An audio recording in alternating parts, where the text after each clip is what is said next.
Well, bonsoir and good evening, everyone. My name is Joel Reitman, and I am the co-chair of CIJA, the Center for Israel and Jewish Affairs. CIJA works on behalf of the Jewish Federations of Canada to improve the quality of Canadian Jewish life through advocacy. Online hate has been at the center of our concerns for many years. We have watched as the problem accelerated globally, impacting not just our own community, but also people of color, Indigenous peoples, women, queer and gender non-conforming people, and those of other faiths. And we have watched with horror as violent speech turns, as it is so often does, to violent acts. We recall with grief and outrage the murder of those engaged in prayer and study in Charleston's Emmanuel Church, at the Ozar HaTorah School in Toulouse, the Islamic Cultural Center in Quebec City, the Tree of Life Synagogue in Pittsburgh. We weep for the Asian women shot down in Atlanta, for the pedestrians on Toronto's Yonge Street, and for the innocent Muslim victims of Christchurch, New Zealand. We know the role that social media and online hate played in each of these shocking incidents. It is long past time for our collective outrage to turn to meaningful action, because none of us are safe unless all of us are safe. CIJA has sponsored the Canadian Coalition to Combat Online Hate, encompassing more than 30 diverse organizations from across Canada. The Canadian Coalition is very proud to welcome this evening's special guest. Arndrea Waters King has dedicated her life to serving humanity. The commitment has demonstrated her commitment is demonstrated when, as a teenager, she volunteered at the Tallahassee Memorial Hospital. The early experience of supporting and advocating for those with health challenged fueled Arndrea's passion to end all forms of pain, inequity, and injustice. Over the years, Arndrea has lived her commitment by consistently supporting those who have been marginalized and silenced to find and collectively use their voice for change. She played a key role in the mobilization for the Georgia Hate Crimes Act and prepared major reports, including the landmark When Hate Comes to Town. Arndrea also helped organize marches and rallies that led to the building of a major multiracial coalition, the Southern Coalition Against Racism and Bigotry. Martin Luther King III has devoted his life to working in the nonprofit sector to promote civil rights and global human rights and to eradicate the triple evils of racism, militarism, and poverty his father identified as a scourge of humankind. Martin Luther King III, Arndrea Waters King, and their daughter Yolanda Renee King have taken the helm of the Drum Major Institute to carry the work of Dr. Martin Luther King Jr. into the 21st century, democratize that legacy, and create the beloved community through education, direct action, and engagement, inspiration, collaboration, partnership, and dialogue. Arndrea and Martin, I wish I could give you a virtual hug. The virtual podium, however, is now yours. Thank you. Thank you, Mr. Co-Chairman Joel Reitman, for that very generous introduction and for inviting us to address this convocation on the urgent challenge of online hate. My thanks also to your wonderful staff who have worked so hard to make this conference a reality. I want to express our gratitude as well to the Department of Canadian Heritage of the Government of Canada for supporting this conference. To my fellow keynote speakers, Minister of Canadian Heritage, Stephen Guilbeault, and Catherine von Scherbine, European Commission Coordinator on Combating Anti-Semitism. We are honored to join you on this occasion. Again, to both co-chairs, Mr. Joel Reitman and Jeffrey Rosenthal. To our impressive array of panelists and moderators, to the Canadian Coalition to Combat Online Hate, and to all participants of the conference who are so committed to finding a solution to this troubling problem, and the thousands of people watching this public lecture all around the world. We are honored to join you in our common quest to eradicate online hate and all forms of bigotry, prejudice, and discrimination from all nations. We are honored by your invitation. The Center for Israel and Jewish Affairs has done great work in providing a voice for Jewish Canadians and in supporting human rights. CEJA has fought against anti-Semitism, racism, and other forms of discrimination across Canada. And it has opposed abuses of human rights and genocide worldwide. My wife and partner, Arndrea Waters King, and I are going to take a tag team approach for our presentation this evening. We will be taking turns and responding to each other's comments before we take your questions at the end of our remarks. First, I want to reaffirm the bonds of solidarity that unite Black people and Jews as we've struggled against racial and religious oppression. There's a long history of mutual support of our freedom struggles that must be taught anew to each new generation. In the United States, the modern civil rights movement that my father Martin Luther King Jr. was one of the leaders of, benefited significantly from Jewish support. Jewish people helped in all of the campaigns of the American modern civil rights movement. Shortly after the Montgomery bus boycott, Stanley Levison, who was active in the American Jewish Congress, provided significant help for my father as a fundraiser, advisor, and as a friend and supporter of our family throughout the movement. In 1978, my mother, Coretta Scott King, presented the Martin Luther King Jr. Nonviolent Peace Prize to Mr. Levison. Attorneys Harry Wachtel and William Kunstler also provided invaluable advice and assistance for the civil rights movement. My parents deplored the bombing of the Hebrew Benevolent Congregation Temple in Atlanta in 1958. The temple's courageous Rabbi, Jacob Rothschild, was a strong supporter of the civil rights movement, and the Rothschilds were beloved friends of my parents. But it wasn't just rabbis and Jewish community leaders who supported the civil rights movement. Jewish students were strongly represented among the courageous young people who risked their lives in the civil rights struggle.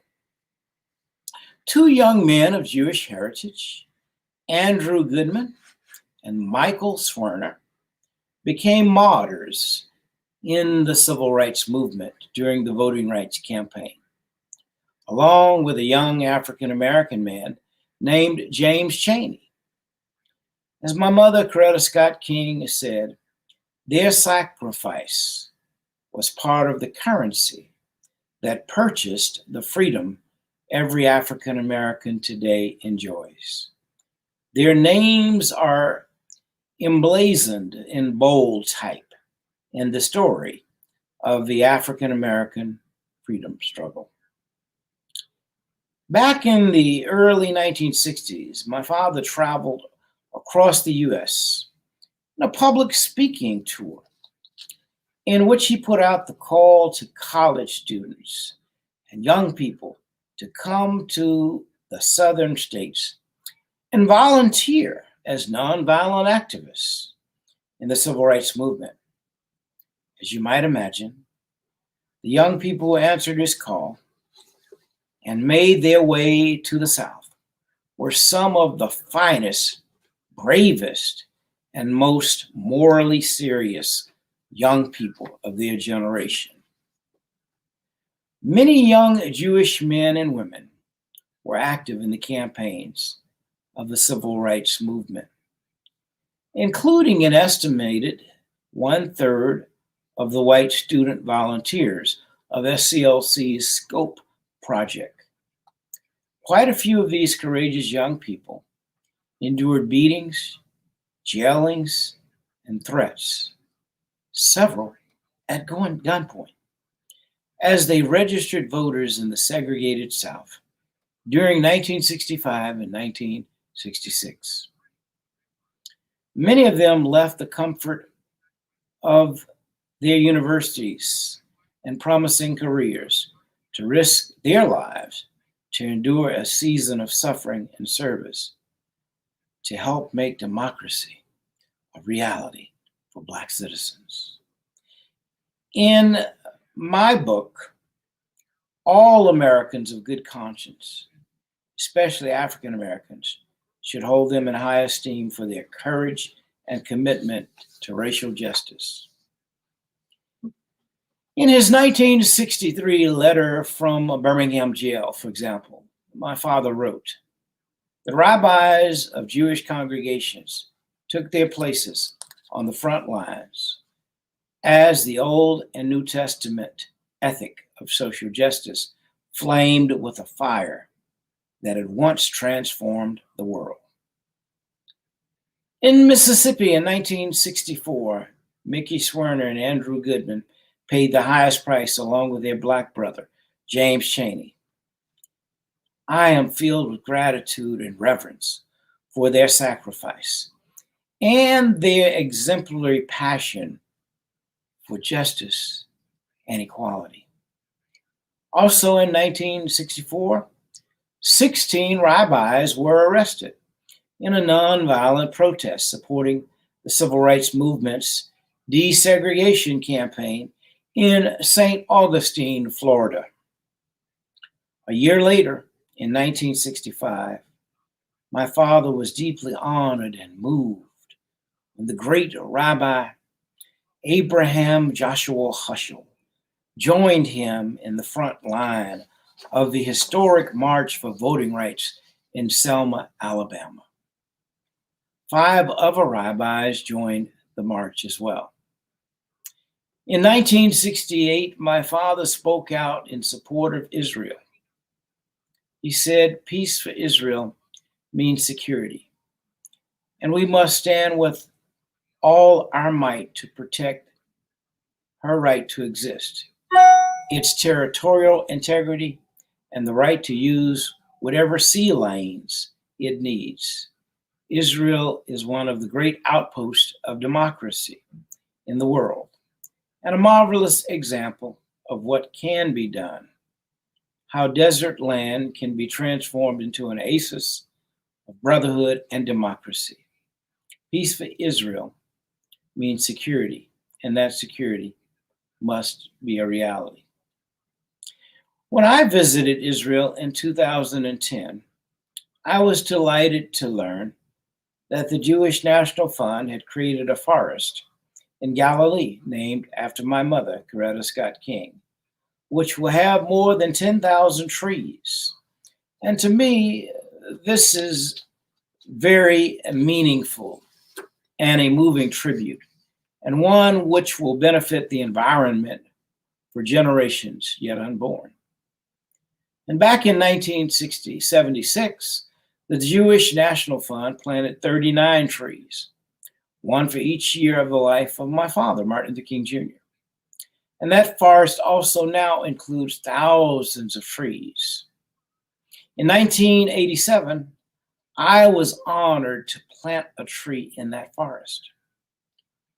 I've also visited Ramallah and Jaffa and helped to conduct workshops in nonviolent conflict resolution for both Arab and Jewish young people. It was a wonderful experience, and everywhere I went, I experienced great hospitality and kindness from the people of Israel. My father and mother, Coretta Scott King, were very concerned about the spread of anti-Semitism, racism, and all forms of hatred, prejudice, and bigotry, particularly among young people. Both of my parents made a commitment to doing everything that they could to help educate people about their shared vision for greater interracial understanding, cooperation, and goodwill.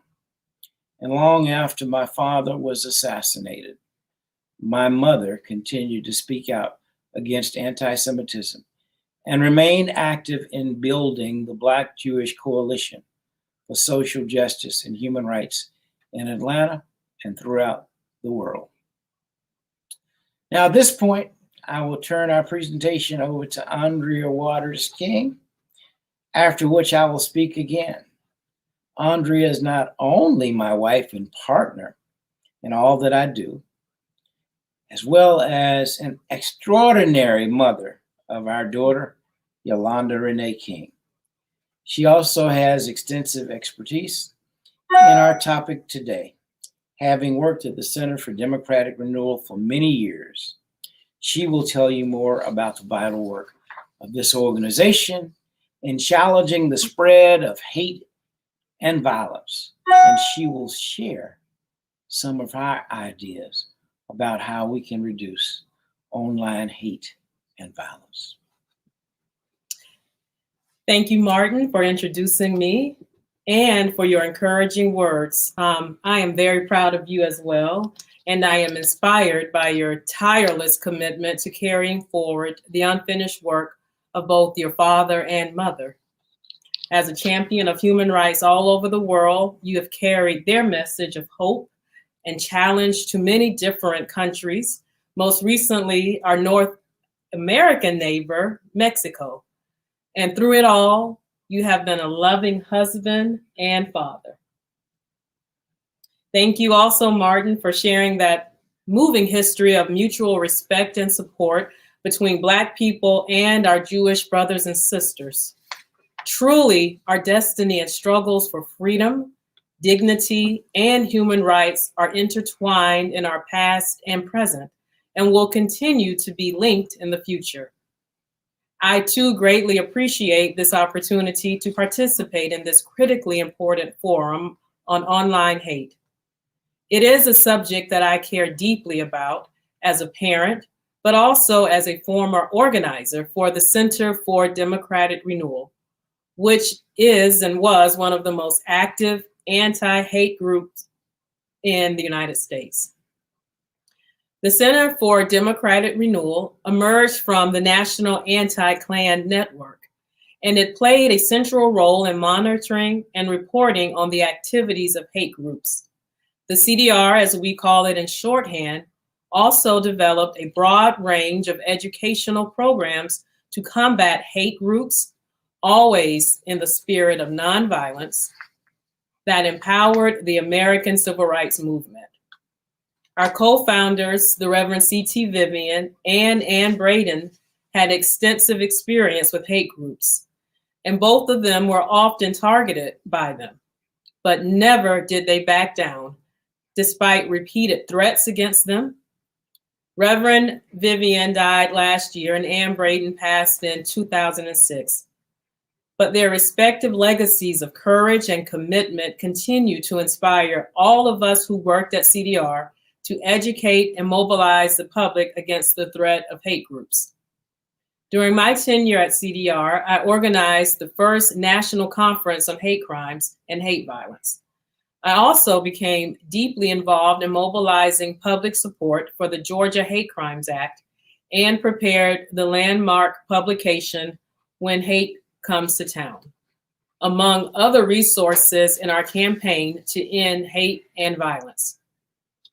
In addition, I helped organize marches and rallies against hate groups and helped to create the Southern Coalition Against Racism and Bigotry, a multiracial effort to educate and train people of all demographic groups to resist hate violence through education and nonviolence. And though I retired from the Center for Democratic Renewal, the struggle against hatred and violence is a lifelong commitment with me. And the lessons I learned at CDR still inform my ongoing involvement in the battle against hatred. I have learned that the proponents of hate never sleep, and our struggle against racism, anti-Semitism, and all forms of bigotry and prejudice must remain ever vigilant. What we can and must do is declare eternal war on the ignorance that fuels hatred. And the only known and proven cure for ignorance is education. Civilization is a race between education and catastrophe, as H.G. Wells once said. And that is particularly true in our campaigns against online hatred. At the Center for Democratic Renewal, we did see some successful outcomes through education, including some cases of former racists and anti-Semites who advanced to a higher understanding of human rights. People can change for the better, although we cannot always count on it. It is extremely important to educate young people about the threat of hatred before they get in trouble and ruin their lives. We've got to explore new ways of reaching young people in our homes and schools and communities. We've got to educate them about the destructiveness of hatred and violence and show them the better way of diverse people working together for the betterment of society. I will have more to say when I come back, but about what we can all do to reduce online hate. For now, Martin will continue our presentation and share some of his insights about the power of nonviolence in overcoming online hatred and violence. Thank you, Andrea, for sharing your wisdom and experience with us. When my father was assassinated in 1968, that was about 25 years before the internet became available to millions of people. But the advocates of hatred and bigotry were quite active then, as they are now. They just didn't have the technology to spread their hatred as fast as they do today. Back then, the cutting-edge communications technology included manual typewriters, mimeograph machines, and the Postal Service, which they used for creating and distributing flyers and leaflets. Radio was, and still is, an important part of the hatred echo chamber. Of course, the advocates of hatred, prejudice, and bigotry had spokesmen who addressed community forums and even places of worship. A few years later, there were electronic typewriters, then photocopiers, fax machines, and email, which also became tools for mass producing and distributing the propaganda of hatred. Hate groups also made use of video game parlors to lure young people with free games, and then they would feed them hate propaganda targeting Black people, Jews, Native Americans, Muslims, Asians, and Latinos. Before long, there were websites everywhere, including hate web pages that promoted violence as well. Then came cell phones and social media, which are today among the most powerful tools for spreading the propaganda of hate. Unfortunately, however, communications technology has evolved faster than our ability to prevent hate groups from exploiting it. We've had some success, but clearly nowhere near enough, as was made evident by the hate-filled riot that occurred in the U.S. Capitol building in Washington, D.C. on January 6. Before and since that horrifying riot, we've experienced mass shootings, synagogues, churches, schools, and other public facilities, all too often fueled by hatred and bigotry and targeting racial and religious groups. And tragically, much of the hate violence that has afflicted our societies has made effective use of online resources. But let's remember that this communications revolution we have all lived through also gives us powerful tools to combat online hate. Text messages, email, websites, Wikipedia, Facebook, Instagram, Twitter, and all other forms of social media can and should be used for good. For example, those modes of communication can help us educate people to question racial and religious stereotypes and to promote critical thinking in general. The providers of social and online media certainly have a responsibility to monitor and correct the resources they provide as needed. There's been a lot written and discussed in recent years about how Facebook and Twitter, for example, should do more to keep haters and sociopaths from abusing their technology. And I certainly applaud Twitter for taking away former President Trump's unrestricted access, since he was abusing his access by posting falsehoods and malversant assertions and feeding racist ideas and interracial hostility, in my opinion. I don't think it's an exaggeration to say that he used Twitter as a powerful and effective tool for dividing people by race. And he was just the tip of the hate iceberg. I thank God that we now have a president in the U.S. who understands that real leadership is about bringing people together across racial, religious, and cultural lines for the common good and betterment of society. But the other half of the problem is how we respond to online hate. Sure, let's keep up the pressure on the media to do a better job of policing online content. But that does not absolve us of our responsibility to educate young people, to teach them critical thinking, and to give them the kind of spiritual grounding needed to vaccinate them against the toxic virus of hatred and violence. And this is a good point for me to get Andrea back on to share some of her observations and insights about how we can do a better job of preparing our young people to meet this challenge. Thank you, Martin. And a big amen to what you just said about how important it is to have leadership that strives to unite instead of divide people. It really makes a tremendous difference in the spiritual health of a nation when you have an upright leader with a sincere commitment to brotherhood and sisterhood. What we have learned in the U.S. during the last 4 years is that democracy is more fragile than we thought and should never be taken for granted. And let's never again underestimate the forces of racism and bigotry, nor how far they will go to destroy our institutions. Even with all of the experience that I had working at the Center for Democratic Renewal, monitoring hate groups and mobilizing against them, I was shocked by how vicious they were at the U.S. Capitol on January 6th of this year. When I think of the courageous Capitol Police who were killed by that riot and its aftermath, I am overcome with sadness for their families and the tragic moral blindness that contributed to this atrocity.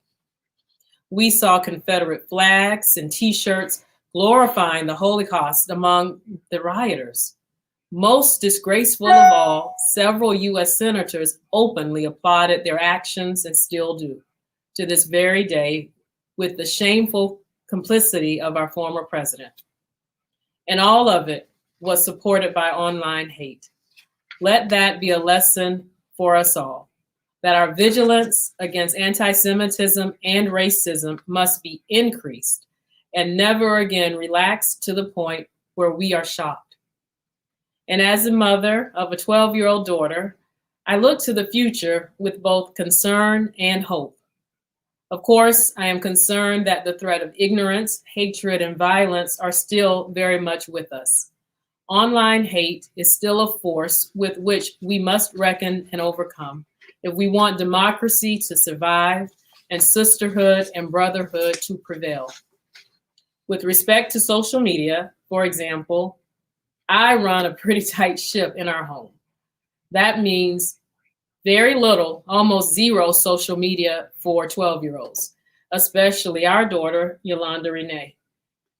Every child is different and every household is different, but I believe that in general, no child under 16 should have unrestricted access to social media. There is just too much dangerous garbage on Facebook, Instagram, Twitter, and other forms of social media. Few parents have the time to police all of the internet content their kids encounter, but we better make time to educate our kids and prepare them to think critically. And that means designing a social media diet that builds character, integrity, and respect for all people. The alternative is moral chaos and social disaster. I do wholeheartedly agree with you, Martin, that we must seize every opportunity to use social media and online resources for positive education and advancing critical thinking. The communications revolution we are living in can be a wonderful time if we do the necessary work to make it so. Our challenge is to not be passive consumers of media. Rather, we must become active shapers of uplifting media content that can move our children and our societies forward to a new era of greater tolerance, justice, and love for people, regardless of their race, religion, or cultural identity. If we meet this challenge with determination, we can create a better future for everyone. Thank you, Andrea, for your thoughtful comments. I'm again reminded of how lucky I am to have you as my wife and partner, and most importantly, the mother of our precious daughter. I hope our presentation today will serve as a starting point for generating insightful dialogue about what we can do to more effectively address the challenge of online hate.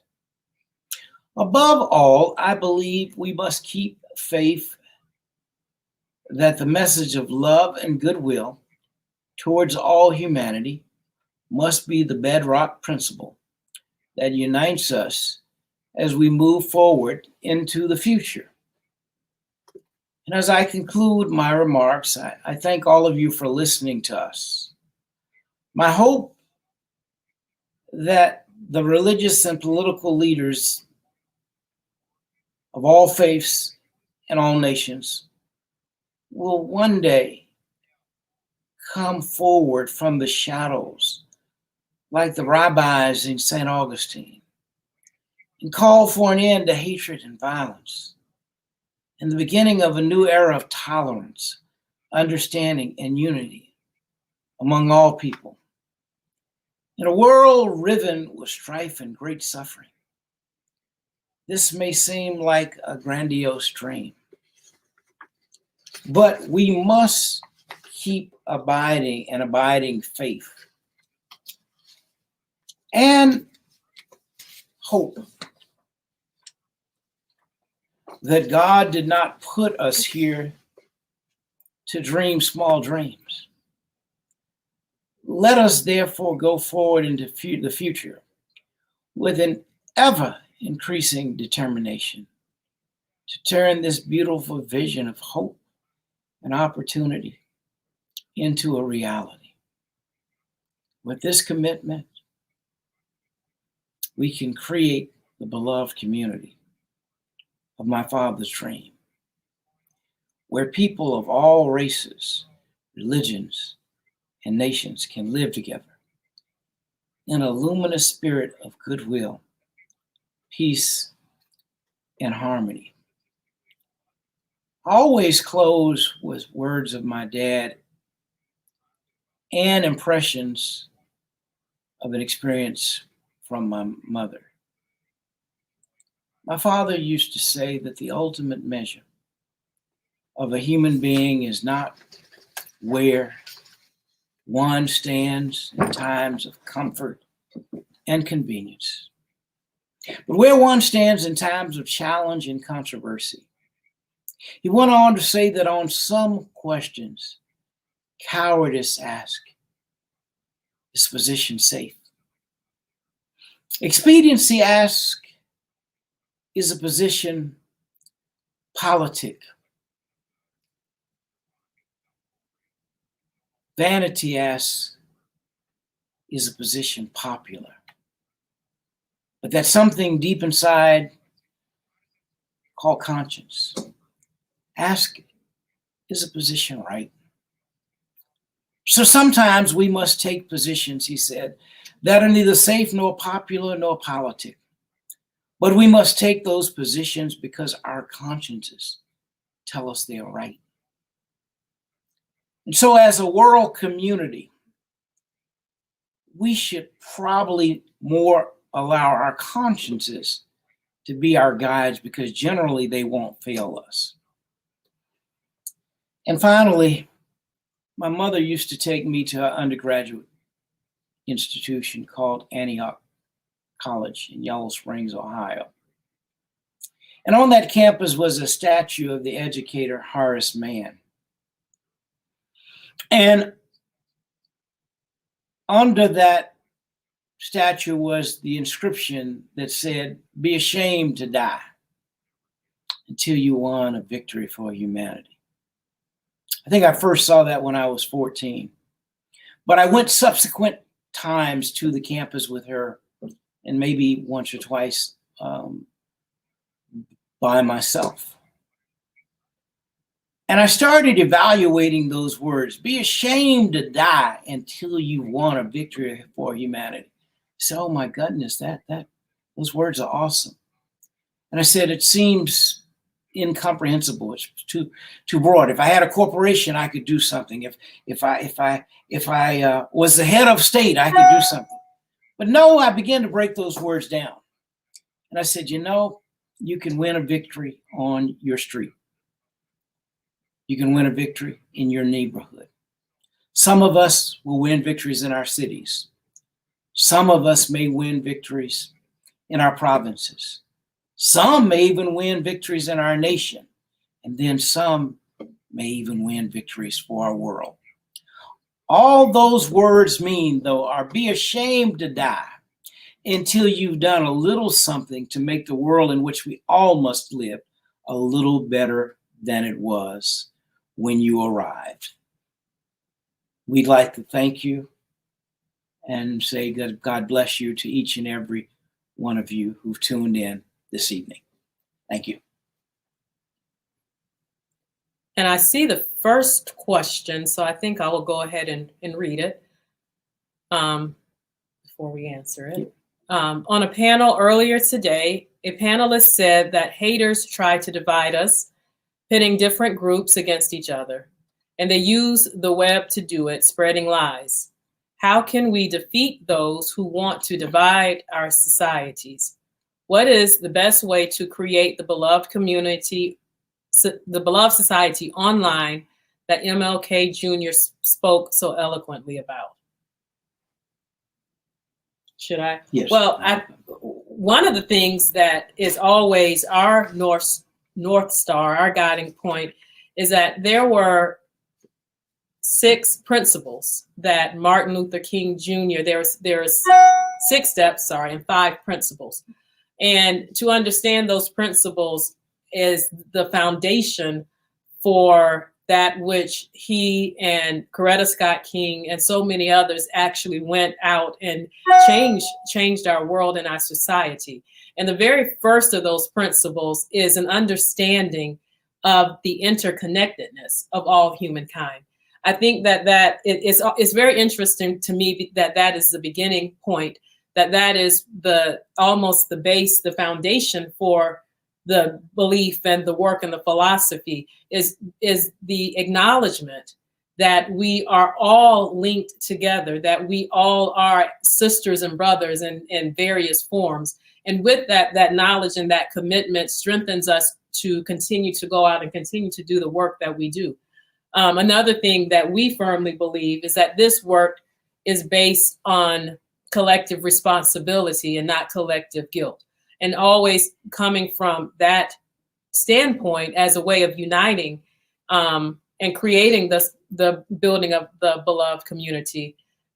Because once you understand that we all have a responsibility for each other, regardless of our race, our religion, our sexual orientation, sexual identity, that we have a commonality that unites us far more than it divides us, and we can then be the light of example for bringing that forward wherever we are, including online. Let me just add one dynamic to that. And, my father certainly was a Christian minister, but he also understood and respected all faiths, including people who basically said they had no traditional, in the traditional structure of religion, faith. And he understood how to work with all people. But he started from the premise of respect. When you treat people with dignity and respect, you treat people like you want to be treated. That's where we start. And unfortunately, sometimes people, more times than not, people mistreat others. But if we would just start with the premise of how would I like to be treated all the time, and we treat people that same way, we would be halfway toward the course of achieving what we and Dad defined as the beloved community, by treating people with dignity and respect.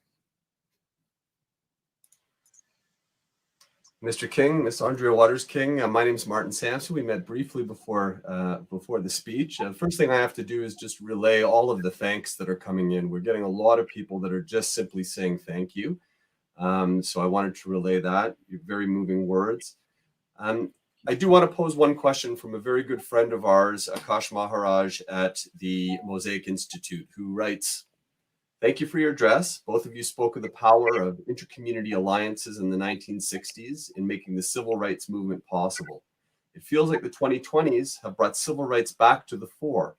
Yet it also feels like many of those old alliances have fallen to new divisions. Do you have thoughts on how we can rejoin hands across vulnerable communities and rebuild a sense that no one of us will achieve freedom unless all of us are free?" That's from our friend Akash at the Mosaic Institute. That's beautiful, because one of the things that we believe is that freedom and justice cannot be portioned out to groups. If you stand for justice and freedom, we stand for it all together on all marginalized groups. That was one of the things that I was informed my work when we had the first hate crime summit. It was the first time that all sectors were coming together, rather if you were monitoring hate crimes against for someone because of their color, with joining with religion and anti-Semitism and hate crimes against the gay and lesbian transgender community. But one of the things that I discovered early on and saw the positive impacts is making sure that we all were working together, because we all had the same vision. And there certainly is more strength working together than being separated. I actually, from what we've seen in America and around the world this past year, I have been encouraged by the way in which certainly there are divisions I think one would be blind not to acknowledge that. But when you look overwhelmingly at the groups and people that are coming together and working and speaking out, it is more diverse than anything, frankly, than I've seen, for the 30 years almost that I've been doing this type of work. You had people all over the world. When 10 years ago, when you go to a Black Lives Matter rally, it would mainly be Black folks. Last year, a lot of the rallies, it was Black people were the minority. So you really saw it coming together recently when we've seen the rise in anti-Asian crimes here in the U.S. It's everyone that's coming together and speaking out, against those types of activities. And let me add another dynamic, because I think energy is very interesting. And for the United States specifically, for people coming together, 81 million people, and choosing to elect a new president, seeing what the former president had done and rejecting that. More people voting than ever before in the history of the United States. That was a positive sign. It does not mean that we're anywhere near unified, yet. But it certainly means that people wanted something different. And when you look at the things that the president is doing, and I think he has to continue to be held accountable and challenged, 55% of the American people support what the president is doing with all of the different things. And they're huge, whether it's working to address the pandemic, whether it's working to revitalize the economy. We still have to have some accountability as it relates to the actions of some in policing. And I say some very clearly because we continue to see these tragic incidents of young Black men being pulled over and shot and killed by police officers, which is beyond unacceptable. And there is no excuse for that kind of behavior. But when you look at the long history of how people have been programmed, for example, if you talk to the average white American, they think that Black folk just want to be on welfare and do not want to work. When the reality is, because there are far more whites in America than Blacks, there are more white people on welfare than Black people. But white people don't seem to know that, because television does not deal with the truth. Because radio programming, whether it is the ultra right-wing conservative radio host, nothing wrong with being conservative, but at least function in truth. When you're dealing with truth, it's from a different place. But they did provide information that is just not true. And people want to believe that information, and it's to create these divisions, these deep divisions that exist. And so, I think what I'm saying is, here's where, and I think Andrea said some of this, my hope and my view is we're seeing young people come together like never before, and leading young people, not older people. Like Andrea's not old, but I'm older and have lived, a number of decades. And so my only point is that we have kids who are in high school that are leading us now. We're so thankful for our daughter providing leadership, who we do not push. These are things that are in her heart, in her head, in her heart, and she wants to make change. But she is among a lot of young people that are organizing. The March for Our Lives young people, those were mostly high school students, and they experienced tragedy back in 2017. And they came together and brought together young people from around the nation, high school students, to address gun violence. And there are steps that are being made. They may not be what we would call monumental yet, but because they're constantly working on the issues, we're going to see progress. So I have great hope in the young people of our society. And I just think we have to keep and constantly reach out and try to build friendships with those, even those who, at some point you may disagree on 9 issues, but there may be one that you agree on, and you have to work on that particular one, and then you move maybe to another issue. And this, it's unfortunately, it's not a sprint. It's a marathon. And it's unfortunate that it feels like these issues have cropped back up that we should have resolved many years ago. If my father had lived, if John F. Kennedy had lived, there were a lot of profound and prolific leaders in the 60s, because we lost John Kennedy first as president. We lost Medgar Evers from the NAACP. We lost Malcolm X. We lost Martin Luther King Jr. and we lost Robert Kennedy. So we had a lot of great loss in the decade of the 60s. And our nation had to figure out, well, how are we going to move? Because some of those men lived. I contend our nation and our world would be on a totally different trajectory than the trajectory that it is on today. But it does not mean that we cannot overcome. We have to always know that we can overcome these very difficult conditions. And while, you know, my heart is heavy, particularly this evening, as, you know, as we see in Minnesota, George Floyd's, really the guy who killed him is on trial. I mean, he was judge, jury, and executioner, you know, this officer who is on trial and hopefully will be convicted. But then in the midst of this trial, another young man, Dante Wright, was killed just a few days ago. And an officer gives the excuse, well, I thought I was reaching for my taser. Now, you know, Black people and others who are looking at this have to say, okay, would you have done that same thing had it been a white person that you stopped? And the person, yes, had a warrant, but it was for a minor charge. And so none of this makes any sense. But this happens often in communities of color and in Black communities. And so at some point, you know, it's beyond enough is enough. Our society has got to change. We've got to figure out, how do we, even in policing, become more humane? There's a time certainly that a police person has to use more accelerated force or engagement.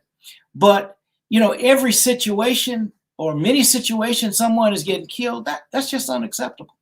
That's got to change. We are better than this. We as a nation are better than this behavior that we continue to trudge down this path.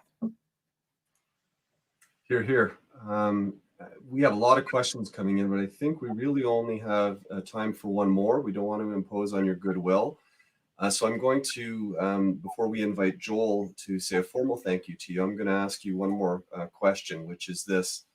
In the March on Washington, your father, Mr. King, spoke about his dream, you know, in the very, very famous and impactful I Have a Dream speech. What is your dream for 2021, for you, for your daughter Yolanda, and for the world, so that we can live in a world with more love, less division, and certainly less hate? So obviously, I would start with the fact that, unfortunately, only elements of his dream have become true. When you look at the wealth gap between Blacks and whites prior to the pandemic, the average white home had about $175,000 saved up. The average Black home was less than $15,000. So there's a huge disparity in terms of economics, which really helps the whole economy. That's just one area. But overall, you know, it really is about creating the climate where what Dad envisioned and my mom talked about was the beloved community. And when the beloved community exists, from my own personal perspective and a dream and vision that I had, is to see a nation where freedom and justice and equality is acknowledged and realized for all humankind. And we know that the journey of 1,000 miles begins with the first steps. There are so many wonderful people in our nation and world who are working on this quest every day. But there are other forces. There are forces of negativity that want to keep us divided and not working together. And all we got to do is find ways to connect with each other. And we will transform our nation and our world so that people do feel that freedom and justice and equality is something that they can envision. And fairness, you know, because unfortunately, we live in a nation that's not fair. I mean, I hate to keep going back to a very graphic example of what happens in Black and white, because in America, Black people make up 13% of the population, but 60, 70, 80% of the jail population. Richard Pryor, the late great comedian, used to say, if you go down to the courthouse looking for justice, and he was being humorous, all you find is just us. And that's true. That's still true today in some states like Arizona, where you have a very small Black population, or Utah, but yet the jail population of Blacks is 30%.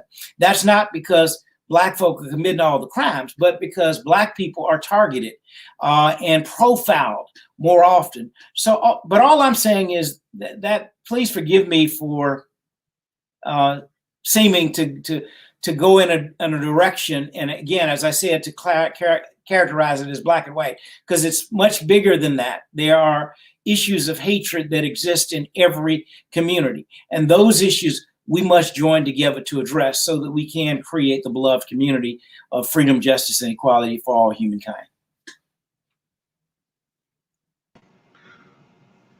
Well, Martin, Andrea, you are a power couple. I admire you both so much. I think we all admire you so much. Sorry, Yolanda couldn't be with you.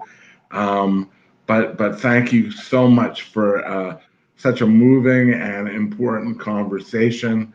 I want to personally invite all of you to Canada when this pandemic is over, because we would really like to meet you.